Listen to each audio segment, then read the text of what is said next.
Hello there. Today I'm going to be teaching you how to make a proper scrambled egg breakfast by using the culinary art of Nerf.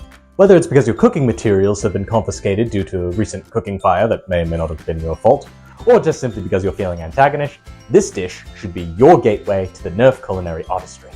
The ingredients we're going to require for our dish of scrambled eggs can be obtained at your local grocery market, including butter, shredded cheese, onion powder, and of course, eggs.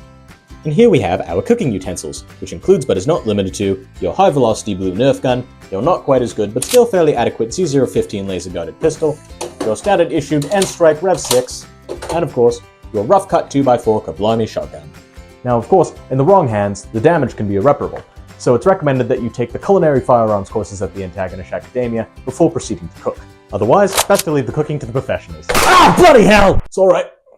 I've got another one of those. Now, first thing you're going to want to do is to turn on the stove. Personally, I recommend using an electric stove over a gas stove because should you discharge your firearm in a room full of gas, it might explode. Whilst the pan starts to heat up, take your C015 and scoop the appropriate amount of butter you'll need for the dish. As soon as it melts, you can turn the stove back off because now we're ready for the eggs. Full disclosure, you may find the eggs to be a bit of a challenge as the amniotic shell that surrounds them is impervious to most ammunition. This is why you're going to need the help of your high-velocity blue Nerf gun to accurately crack through the shell. Of course, you could probably accomplish the same job using a 2x4 Culinary, but let's be honest, it was a bit overkill.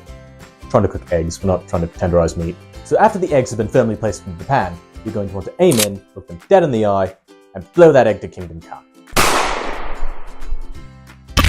You'll know you've done the job properly when the egg stops begging for its life. No, please, I have a family! I find it best to abandon your humanity in this situation. It's just a lot better in the long run. Better pop one more just to be sure. Here's a neat trick.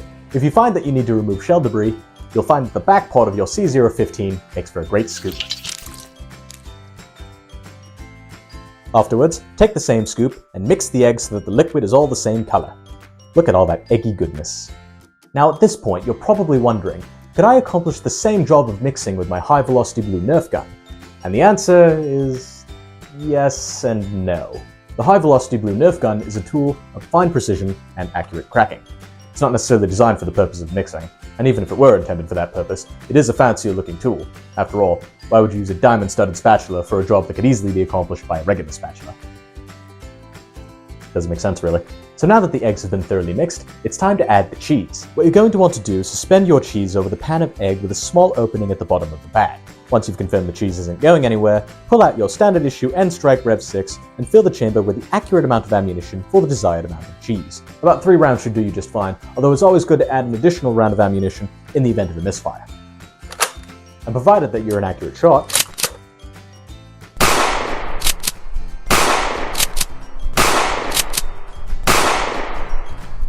splendid! Last but not least, we have our onion powder. Very good spice to use when adding a little kick to the eggs. Trouble is, it's not very practical to shoot a bottle of powder into a pan of liquefied egg and cheese, so we're going to have to get a bit creative. Get some duct tape or any sort of sticky material to attach the powder bottle to the end of the shotgun. Once securely fastened, simply pump the gun and blast with an empty magazine until we have the desired amount of powder. Several shots ought to do it. I most certainly prefer the flavor of this powder over the flavor of gunpowder. No, seriously, don't put gunpowder in food. It's very poisonous. After mixing the contents together, you can then turn the stove back on and let it cook on a medium setting for a few minutes. And after some thorough scrambling and a good plate to put it on, the contents are ready to eat. Let's give it a try, shall we?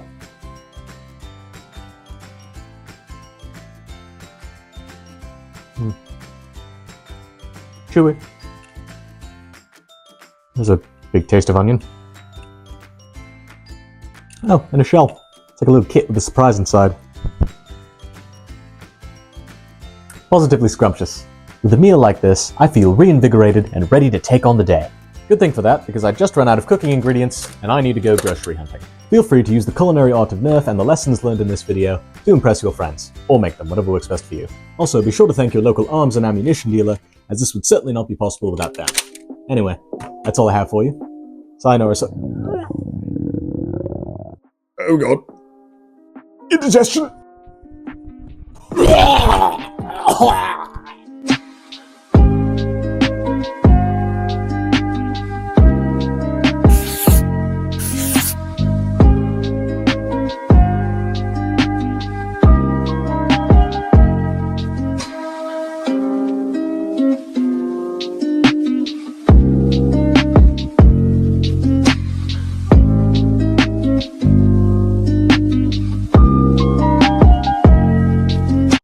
Oh god, second round.